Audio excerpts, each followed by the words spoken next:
Welcome to today's Explainer. We've got a truly fantastic story for you today. On August 17th, 2026, the New York food scene received an absolute jolt of electricity. An announcement was made that one of the city's most famous deli addresses is officially returning to 7th Avenue in Midtown Manhattan this fall.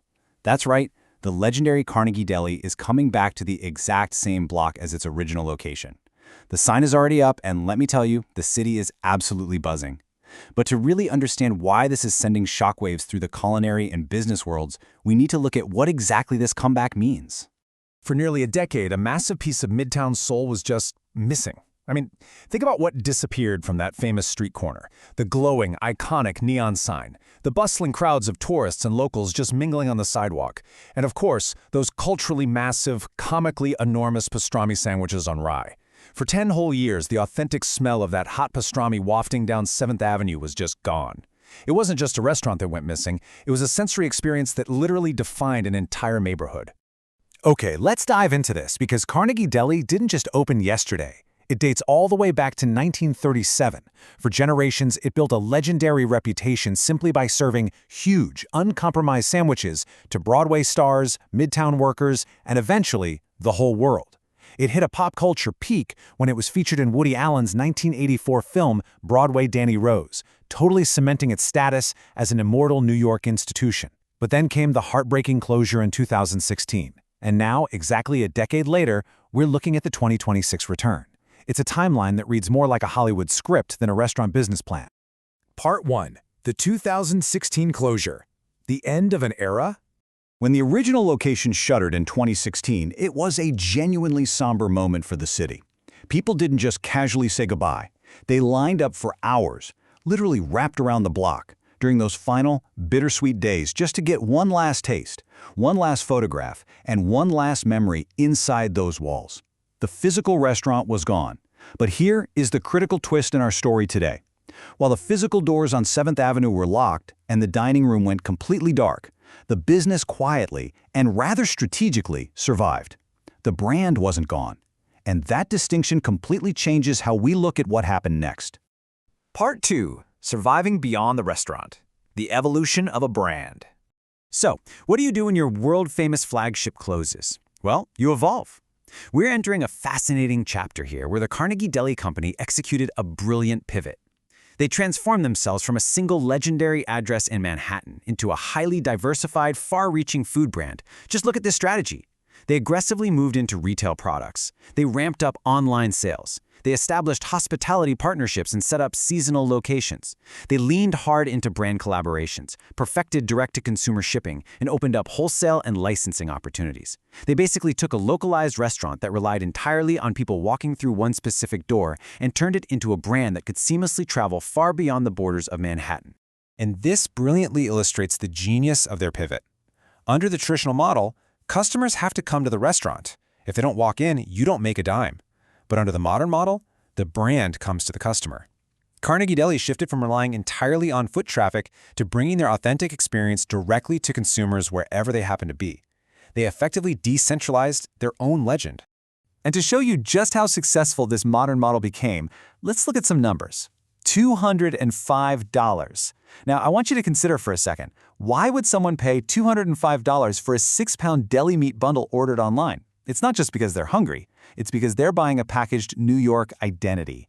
They're buying the magic of the city shipped straight to their front door in a cooler. How about $160? That's the premium price point for a pastrami and corned beef sandwich kit.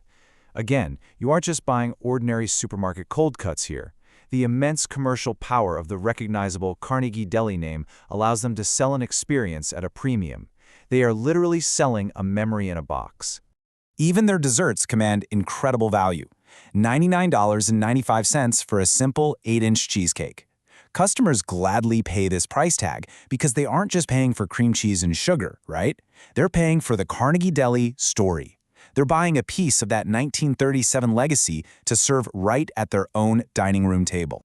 And while they were conquering the internet, they actually never truly left New York's entertainment scene. They maintained a physical presence right inside Madison Square Garden. If you head over to sections 105, 106, or 219, you can still get their classics like potato niches and cheesecake bites while you're watching a Knicks game or a concert. They kept their foot firmly in the door of New York culture. Part 3. The Nostalgia Economy. Selling a New York Identity. Now, what's really interesting about this slide is this powerful concept we call the nostalgia economy. Returning to 7th Avenue this fall isn't just about slicing meat again. It's about reclaiming their flagship identity and capitalizing on physical nostalgia. It's about giving people a place to step inside and literally feel the history. 90 years. Carnegie Deli possesses nearly a century of cultural recognition. This is a monumental asset that absolutely no new restaurant can instantly manufacture, no matter how much venture capital they have behind them. You just can't buy 90 years of authenticity. Think about the sensory experience of being there.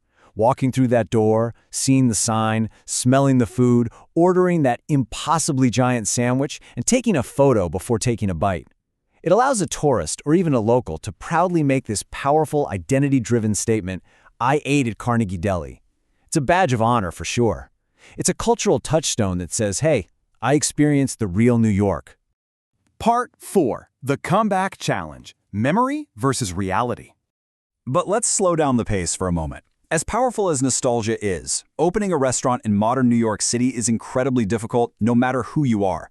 Just look at these economic headwinds. We're talking skyrocketing labor and rent, volatile food costs, massive insurance premiums, fierce competition, fluctuating tourism, shifting consumer habits, and sky-high customer expectations.